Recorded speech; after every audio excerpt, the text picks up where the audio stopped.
So, have you ever woken up completely convinced that what just happened in your dream was, well, actual reality? Like maybe you reached out to pet a dog that wasn't even there. Or, oh, have you ever felt that sudden, terrifying, stomach-dropping sensation of falling right as you're drifting off to sleep and you just jerk awake? Yeah, we've all been there.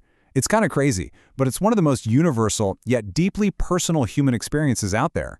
Welcome to This Explainer. Today we're basically putting on our detective hats and grabbing our magnifying glasses because we're investigating one of humanity's oldest, most fascinating unsolved mysteries. Consider this your official training as a nighttime detective. We're going to separate the myths from the science, look at some incredible evidence from real sleep labs, and try to figure out exactly what our brains are doing when our eyes are closed. Okay, let's dive into this. Did you know that the average human will spend roughly 6 entire years of their life dreaming? Literally 6 years. That is more than 2,000 days spent completely paralyzed in the dark, experiencing these vivid, totally imaginary worlds. I mean, if you told someone you spent 6 years of your life doing anything else, they'd assume you were an absolute expert at it, right? Yet most of us wake up every single morning with absolutely no idea why we just spent the last 8 hours fleeing from giant marshmallows or flying over our school. To solve any mystery, we need to gather clues. And our very first set of clues comes from looking at what actually happens inside our heads when the lights go out. Part 1. Inside your sleeping brain. You see, sleep isn't just a simple on and off switch. It's actually a journey. You start out awake, right? Then you drift into light sleep, and then you plunge down into deep, restorative sleep. That's where your body repairs itself. But to find the real mystery, the place where the magic actually happens, we have to travel all the way down to stage 4. This is the deepest, most peculiar stage of the entire sleep cycle. And stage 4 is known as REM sleep. That stands for rapid eye movement. We define it as the active stage of sleep where your most intense and vivid dreaming occurs. And it's called rapid eye movement because, well, if you were to watch someone in this stage, you'd literally see their eyes darting back and forth super fast under their closed eyelids. It's wild. This is the exact moment your brain flips a switch, the lights go down, and your nightly movie theater officially opens for business. Now, what's really interesting about this is how much energy the brain is using. For a really long time, scientists actually thought sleep was a time when the brain just completely powered down. But look at this MRI comparison. The scan on the left, that's a brain wide awake, solving a math test. The scan on the right is a brain in REM sleep. They look incredibly similar, don't they? Your brain is lit up like a Christmas tree, firing electrical signals and burning calories almost as intensely as it does when you're sitting wide awake in a classroom. And this brilliantly illustrates what neuroscientists call the default mode network. Think of it kind of like your computer's background screensaver.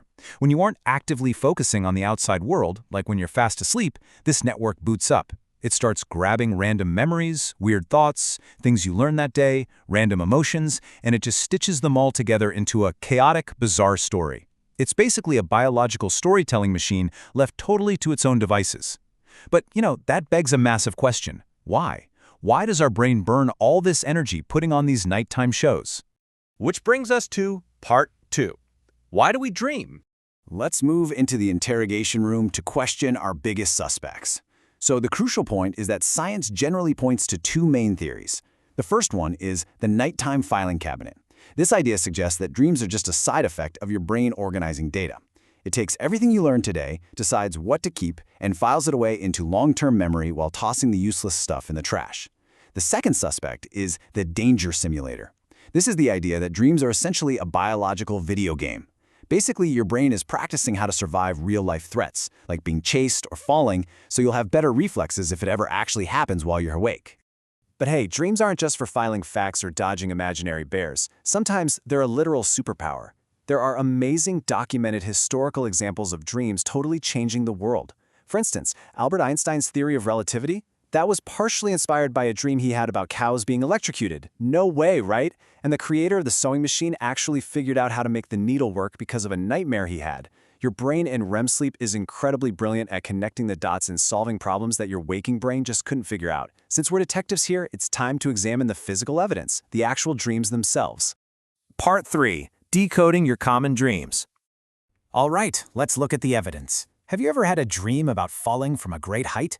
Or maybe being chased by a monster, but your legs feel like they're made of jelly? What about suddenly realizing all your teeth are falling out? Or soaring through the air like a superhero? Or, my personal least favorite, showing up completely unprepared for a massive exam at school? For centuries, people thought these were magical omens. But today, science tells us they're mostly linked to very common human emotions. Losing teeth or showing up unprepared, the evidence points to those simply being linked to daily anxiety and stress about life transitions. In fact, science actually has a specific term for why our brain conjures up these scary scenarios. It's called fear extinction.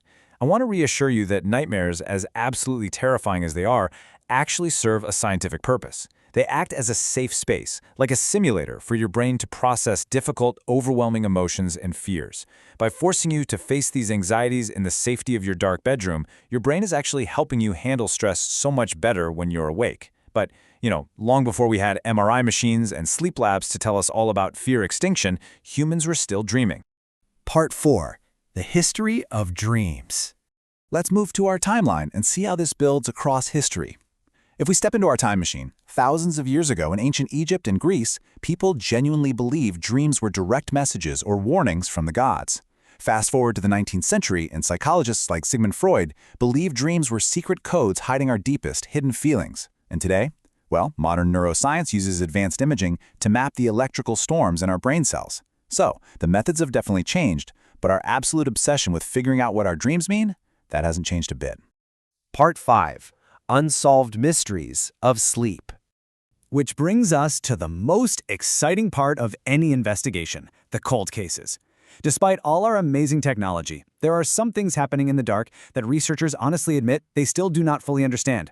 Let's open up the evidence file on these unsolved mysteries. We've got déjà vu, that spooky feeling that you've dreamed a moment before it actually happens in real life. We have false awakenings, where you dream that you've woken up and gotten totally ready for school, only to realize, nope, you are definitely still in bed.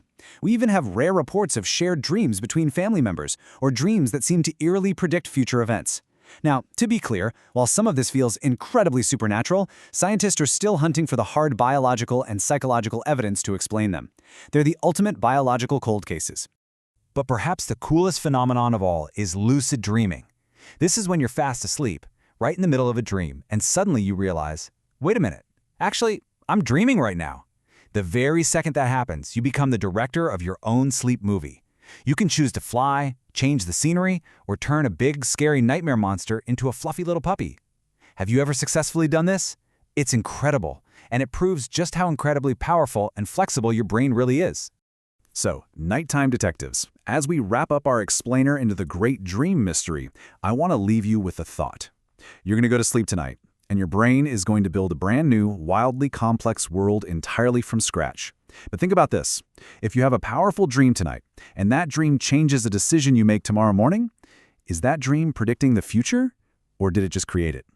Sweet dreams, everyone, and thanks for exploring this fascinating mystery with me.